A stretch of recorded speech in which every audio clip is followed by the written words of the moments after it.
Frio. Manhã de sábado, 10 graus, negativo. Estacionamento aqui de casa. Porque o gramado virou. Os telhados tudo branquinho.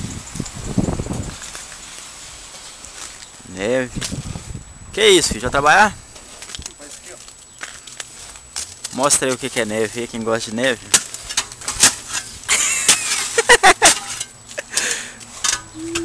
Virou gelo puro.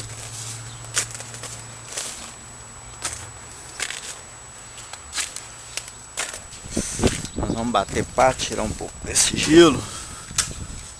Pra ver se a gente anima se é o vizinho tá tirando o gelo da casa dele. Essa é a rua que eu tô morando aqui.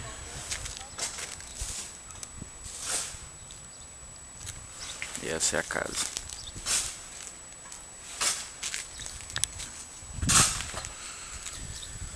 O Fit, como é um cara animado,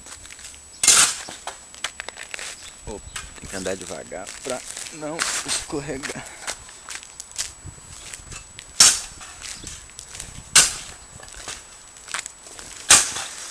Nós estamos no congelador, só faltou a Brahma do lado de fora.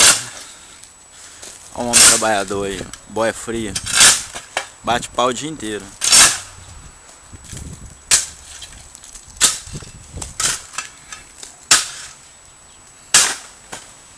É muita neve. Say hello to Brazil, man.